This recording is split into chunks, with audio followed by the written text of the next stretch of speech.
If I had to describe my team in one word, I'd have to say dynamic. For us at Border, to go to a Craven week and to know that there is literally nothing to lose. That's one thing about the Border guys is they all match most provinces up physically. We're a little union, but we punch above our weight.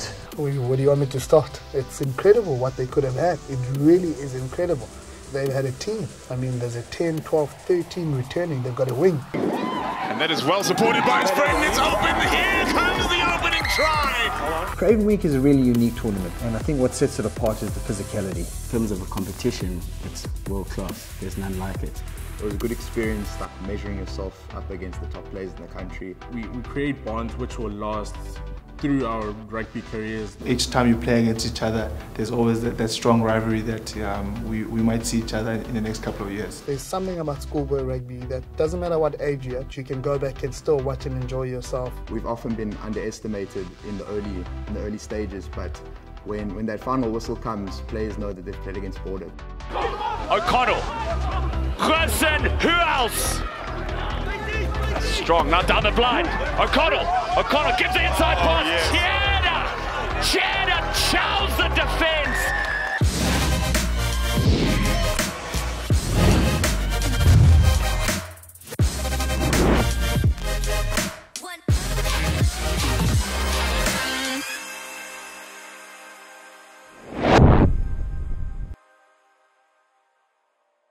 I've always been in awe of watching the best schoolboy kids playing in one area over a consecutive amount of days. It's absolutely amazing. The spectators, the gears, the bonding with your teammates in hostels. You want to strive to be there, you want to be in that team, you want to play at that big occasion. The more I attend the tournament, the more I really appreciate just how impressive the athletic profile is in South Africa. So when you put all these impressive athletes together, again, the cream rises and you'll see some truly outstanding individuals that as we know, they go on to bigger things. It becomes a little bit like the Colosseum in old days, gladiators in a battle royal. For me personally, it was quite unique in the sense that you're playing against all the top players in the country essentially. There was a lot of growth, especially because we had some amazing coaches and some amazing players. So it kind of forced me to develop as a player as well. Everything goes in Border. You as a coach sometimes are surprised as well because the player does whatever. Now we try and control it as much as we can, but I can tell you one thing, we run the ball. That's Border. We're not going to kick too much. Once we realized that we could compete and we didn't have to prove that to anyone except for ourselves, and then we really started enjoying ourselves, and that's where we started to see proper Border rugby. Up in the air, missed out on. And that is well supported by his friend. It's open. Here comes the opening try. For the tackles, O'Connell. Here's Jared Taylor on the corner. No, Taylor over the line. O'Connell right again. Banger! Javu sends it wide. Immediately goose stepping onto the attackers. Cheddar! Oh, wow! Snatched by Border! Snatched by Border! They're over the line for the try! Warwick Day has walked onto the field. Punch kick here. This one to draw it level. It's up! Oh, yes! There's the coach, pardon me. Piwe Nomlomo of Selborne. His heart must be racing. Oh, there it goes, Martin! The Border boys can celebrate! So if you look at the Craven Week management, we had Daniel Steyn, we had Luazi Zanka, we had James and Stanley, we had myself. 3 of which come from Hudson Park, and then myself from Selborne. Well, my team coach, Mr. Stanley, is a really great coach, if I had to say, and a better person. He's like a father figure to most of us, and he was really interested in what you have to say, and our input was really important to him and what you were looking forward to. So the head coach, James Stanley, I like to call him my mentor for many reasons, because when he arrived at Hudson Park, he saw something in me that I possibly didn't at the time. Mr. Zanga was, if I had to say, he was like the person who identified me when I came to high school. He put me in the position that he thought that I would really excel at, and I think I have. So Lwazi is Vuyo Zanga's brother. Vuyo, who's now working with the Kings. Look, I'm not going to say this too long, but I believe Lwazi, especially as a coach, will go incredibly far. Dare I say he's a better coach than Vuyo. Look, he's talented. He's a student of the game, knowledgeable. And the only thing, like anyone else, is just opportunity. And when he gets it, he'll soar. You look at someone like Piwe Nomlomo. So that's obviously a name that, if you say border, you mention Eastern Cape, Selborne College, you sort of immediately think of Piwe Nomlomo. And he was brilliant. In the 2 years that he was here, James Winstanley was the head coach 2018, Piwe took over 2019. I think the biggest thing that I probably would have taken from both of those gentlemen was their connection. So their willingness to share information and their willingness to get along for the good or for the betterment of border as a whole. So me and Piwe first met 1995. He was actually in Kunupi. They used to wear white jerseys. And I remember that day, it was actually a muddy day, and by the end of the game, I think we had beaten them 40 points, and we were happy that their jerseys were brown, because that means they did most of the tackling. No, great coach, eh? I think his move to coach the Sharks, the work he did at Selborne was amazing. Obviously, as a black coach, that's the guy you want to be able to do well, that can hopefully coach a big franchise. I think, yeah, the coaching team is a highly talented group of individuals, but what really sets us apart, I think, is our willingness to work as a team. So in terms of role clarity, we focus on everyone's strengths and focusing on a shared goal and an idea, which is ultimately our province doing well. It's a massive privilege to be part of Selborne, almost, you could say the powerhouse of border. So to be at the heartbeat is somewhat of a privilege. Border rugby isn't strong because of your colleges, Selborne, Dale, Queens. There's a Sterling, there's a Hudson, there's a Port Rex, there's a Gens. And then underneath all of that, you start to come with some of the smaller schools, which then push. So everyone pushes another, you understand? So it's important for a Gunubi, it's important for a Lillefontaine to be there. It's important for, like I said, a Mario Low. It's important for Isbeleni High. It's important for a school in Ginsburg. It's important for DeForce Malan to always consistently be producing 1 or 2 players, because we don't want to forget about those guys, because there's some proper gems that come out of it. Then you move on and you look at guys like Lucanio, who was at DeForce Malan, Mapimpi, who was at a school in Cholombo. I mean, both those guys I don't think played Craven Week, to be honest, but I mean, they come from smaller schools there and they've kicked on. Courtney Vinner was picked up at under 16 playing for DeForce Malan. He went to Dow, Craven Week, and now he's at the Kings, and he's been at the Sharks as well. So those are some of the good stories that you hear and you go, the smaller schools are doing something special. I think Dell's been great because they understand the brand of rugby they have to play, and also the dynamics of the town have influenced it. So, I mean, in King Williamstown back in the day, at 1 o'clock, you could literally drop a pen. It was so quiet in town, because everybody knew that that's the time the first team plays. So Dell's got a special place within King Williamstown that it plays for the community, and obviously for grooming young men to become Springboks one day. There was an instance, I can't remember what team we were playing against, and Manlaketile, who was a Dalian, broke through, and he had a choice of either passing to me from Dale, obviously, or to Piwe Nomlomo from Selborne, and he passed back to me. So Piwe asked him after the game, why did you pass? He says, because we play you guys in 2 weeks, so I must just get used to passing the ball to you. Yeah. So I mean, it's amazing stories like that make rugby really special. Where now you're starting to find, and it's probably just the direction that rugby's going. You find a school, a co-ed school like Hudson Park, where they invest in someone like a James Winstanley, and you see the fruit of investing in someone like James, because after 5 years you take a look at what would have been a superb first team for Hudson this year. So I'm glad that Hudson's doing so well, because it gives us a good rivalry. We really look forward to playing with them, especially here at Hudson. When you play for our school, you play for pride, and you know that we want to win at all costs. We might be friends, but on the field, it's business. But when we put our border cap on, it's beautiful, to see the what's the word I'm looking for? To see that that unity between two different schools under one banner was beautiful. So we always knew we had to play a different brand of rugby. Our brand of rugby was very much focused on fitness and on a skill level.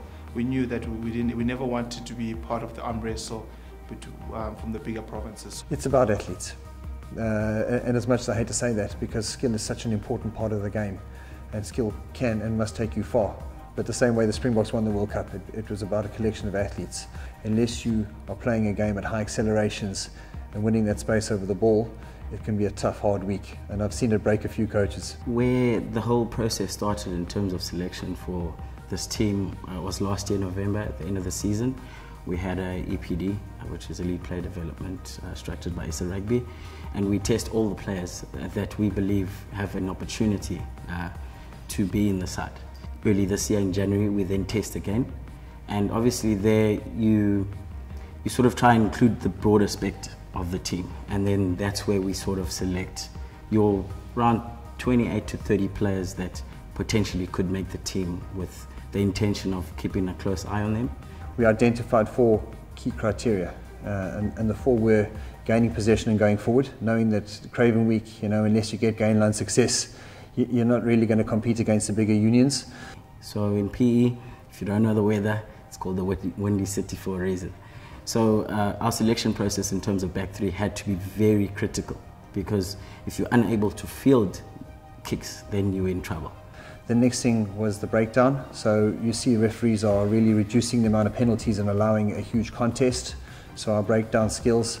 And then lastly was physicality and mental intensity. We wanted guys who could play for 70 minutes, 3 games in a row. And that was a specific mindset that, it was about warriors. We retained 11 players going into this Craven week this year. So any coach would be excited to know that you've got 11 players that have already played at a prestigious tournament like Craven Week. 11 players have got that experience. Now you just have to find another half a team.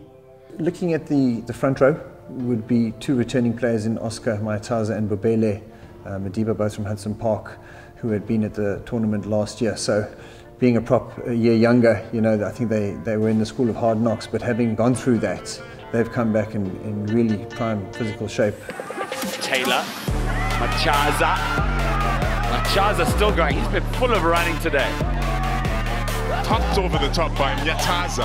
Hudson Park in attack. Oh, Bandile Madiba. Yet again, Pick and go. Good leg drive. Will now look to go outside wide. Great work there by Bubela, setting up another little running phase. Bubela Madiba and Oscar Mayataza. For me, those 2 players, I actually started coaching them at under 14 level. It was amazing to watch their growth from under 14s to first team. Very elusive, skillful prop. He gets around the park very well, and his scrum, he's a very strong scrummager. He can play 1 and 3, probably equally as good. All right, he's a big kid, he's got a big frame, and more than that, he's really got a passion for rugby. He's not shy to put in the extra work, and that's exciting, If you look at the forward pack, it would have been a decent, really good forward pack with Jordan McLaughlin from Selma College. Going in a hooker, he's a phenomenal beast. And in goes McLaughlin going around. Great promote again. Doesn't matter. He breaks the tackle. This hook is having a game of his life. Oh my goodness, we'll see you later. For a kid that's 16, 17 years old to get a 9-month injury where rugby is your life, and then come back better, bigger, stronger, everything that you can think of, playing a different position, it was incredible to see. Absolutely physical. He's a beast, as you saw in the Hudson game. He's quite a good ball carrier, and he's quite a big boy, so he's, if I had to say, he's almost the same as Jacques. It's not really a pleasant thing to tackle him, but I can tackle him, so that gave me confidence. Players from Queens were really starting to come out and play some good rugby. Gui. He's a player that he reminds me of Shabaganya, who played SA Under 20. Quick on his feet as well, although a large fella. If I had to say, he plays like a backline player. He's quite good with his hands, and he's got quick hands, quick feet. For his size, I mean, you would expect him to just crash every time. The Emingwigwi to Diaka. Pretty handy boots on them. Oh, awkward bounce with the hand. Back. It's well fielded by Queens. The captain looks for a dummy pass and he gets it through. Mentioned him a couple times. His skill set, so good. So the second row, there were two returning players from last year. Was Matt Tonkin, unfortunately was injured before the tournament, was selected from Selborne, and then Tyler Glover the same. And then a chap, Dylan Cromhout from Hudson Park. Dylan Cromhout, a lock, nice big forward carrier. He's physical, he's strong, loves the dirty work. He's just one of those no-nonsense, I'm going to hurt you type of guys. Like he's good, you know? Going back blind. Oh, Cromhout to the try in the corner. And, sticking to the basics well. Cromhout What a lie. Straight through. And Cromhout, What a very player. dangerous What a player. player. Look at this. What a player. He's running lines for a lock and they are fantastic. And then the likes of Matthew Tonkin from Selborne, Josh van Vreden, the 6 from Selborne, the SS Schools A last year. He's phenomenal. Josh van Vreden, we know all about him when the game gets tight at the breakdown, making his strength, his balance felt. He took Craven Week apart as a grade 11 with Josh van Vreden. Absolutely apart. Every single game, he couldn't forfeit it. Great upper body strength from the Josh van Vreden, the captain as well, leading by example. Would have secured the possession, and now Josh van Vreden. Oh, serious intent, van Vreden. Bust down, van Vreden, bust down. Johnson, tackle upon him by van Vreden, saved the try. Van Vreden, what a handoff. Gets out the offload. Van Vreden tackled. Oh, no, the tackle from the red drop top scored. At number 8, Mornay Fashier of Hudson Park. Totally different player, a lot more in the way of line-out presence and playmaking skills with a view to complementing the big burly guys beside him. Exciting stuff for Border Rugby to see a number 8 like that coming through the ranks. With the throw, great throw, beautiful lob there. And that used to gone through to number 4. Oh, great steal there by Fouché. Tamok looking to go centre straight up the line. Fouché calling his troops in there. It's Nomelo Geke, great offload, great offload. Oh, brilliant. That number 8 for Shay just has been fantastic this morning. He's got all the skill in the world. He understands the game. He's got leadership, almost like a Bob Skinstad type of player, which is a massive compliment for the boy. Rhys Richter and Adam Duplessis, so between them they were fighting now to wear the number 9 jersey at Selborne, but ultimately it would be the same battle and maybe a different selection for Craven Week. But I think Selborne's spoiled to have 2 outstanding scrum halves. The flower of birth was interesting last year because we always knew we were going to go with Warwick and Sihlalo, both grade 11s. So it's unheard of that you get 2 grade 11s that are going to be your pivots, you know, going to Craven Week, where you know you've got the Bulls up first. But again, it came from a lot of planning because we knew that we were going to have them for 2 years, and imagine the growth. Sihlalo makes SS Schools as a grade 11. You can hear the reports of his boot upon the ball across the Queen's College campus. Benga hoofs it upfield. Oh, stunning kick. Well, how good is that left boot? Now Border. Oh, ran him over. O'Connell right again, Benga! There you go, Benga. Sihlalo, who would take the ball up to try and give us some momentum, and then we'd come around the corner and keep on smashing until we got through. He's got a magnificent boot, good read of the game, and really was playing with a lot of confidence in the first couple of games this season. So I think he would have kicked on to do incredibly well. Also, the likes of Warwick Day, having played Craven Week last year, to potentially have had Sihlalo and Warwick in the same backline would have meant that there would have been very few decisions that would have gone wrong. He misses it, the game's over. He gets it, the game's won. This will be a life-changing kick. Warwick Day, and he goes right in between the upper. Warwick Day is the man. They call him Waza. Really crisp passes, gets Warwick Day into the midfield, finds himself against the tight head, the mismatch. Warwick Day with a great cut ball there to Mapinda. Warwick Day. 1.5 minutes left, run straight through the centre. Warwick Day, what a run from him. At any given point, you could give it to Sihlalo from a breakdown, or you could give it to Warwick. And they both, one's a right footer, one's a left footer, which means at any point you could kick for possession, and they're good attackers. I would have looked forward to playing with in the border side would have definitely been a guy like Josh Jonas, really physical on defense and a great all-around athlete. Physical, fast, he's just a bit of a beast. Played Craven who lost to the age of 17. He's definitely the man to watch. Sub on. Oh. Dead, smashed. Is he close over the poles? This should be surely Josh Jonas with the try, ladies and gentlemen. Josh Jonas. The wingers Bulumko and Fundisi returning for his second Craven week was an outside chance of the SA School side, having really his form improved at the early start of the year. Was probably the best running back in the first 2 games in the Eastern Cape. Bulumko Fundisi on the wing, very exciting, twinkle toes, give him a gap and he's gone. Overgot, but he's missed touch right now by Anda. Umfundisi. Oh, like a hot dove through butter. Steps one, steps out, he's not going to make it. Where's their support? Oh, he's still up. Up in the air, Mr. Altman. And that is well supported by his friend. It's open. Here comes the opening try. We know that this guy has got some wheels, so if he does get a gap, he will go. And he has great feet as he looks now to offload and reset up again. And they go 8-9 here. Little kick ahead again. Oh, great hands there. Yes. And Mfundisi will look to go outside. Man on the inside, outside again. Surely. Oh, great feet, great work. And great try there by Hudson Park. Bulumko Mfundisi capitalizing.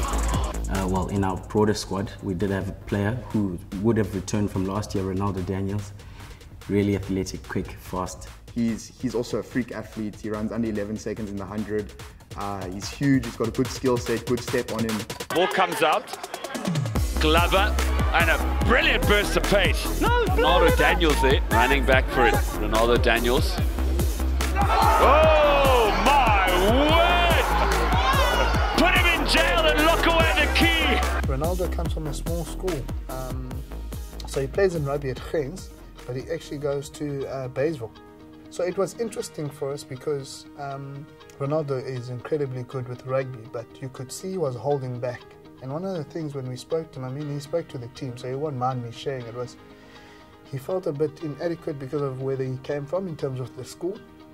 And now he's playing with these Oaks who are SA schools and they come from all these colleges, you know, with great history and great pride. And these Oaks talk and they like command respect and they've got this aura about them.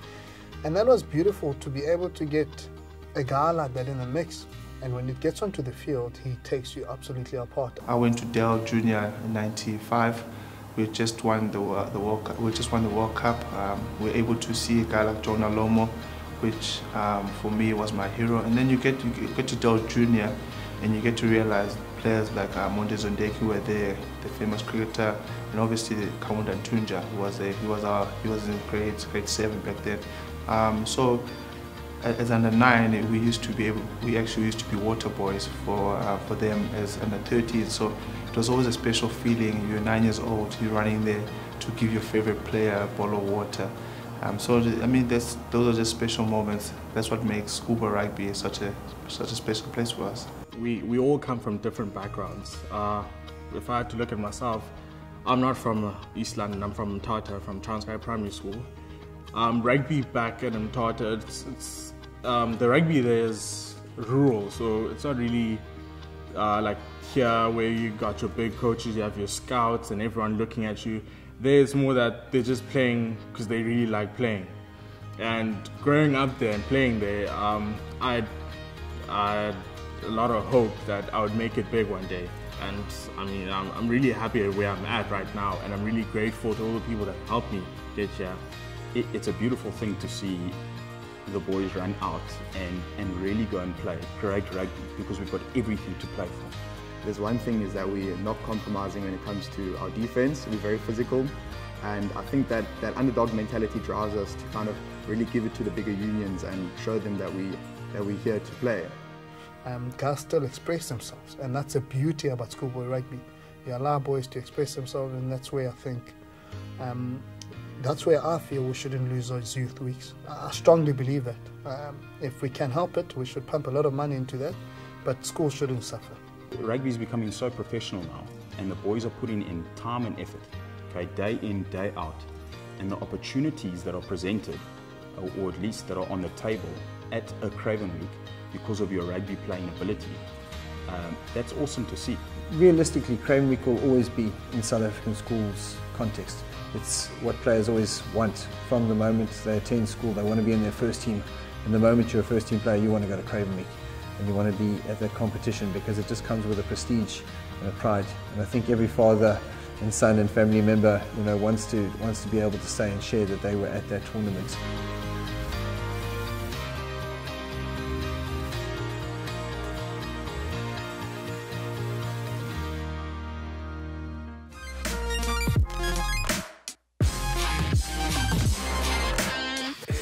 Each and every Craven week gets something unique to, you know, that I can take away and think, if I look at a photo and think, wow, you know, the mud and Paul, crazy, you know. We've got an idea of cheetahs will always run it and Western Province will come back from behind and beat you. And Coach Fazio was one of my best role models. He pushed me so hard. After watching you know, years of Craven Week, I think one game that really stands out, 2015 final. The 2015 year was scoring a hat-trick in the final.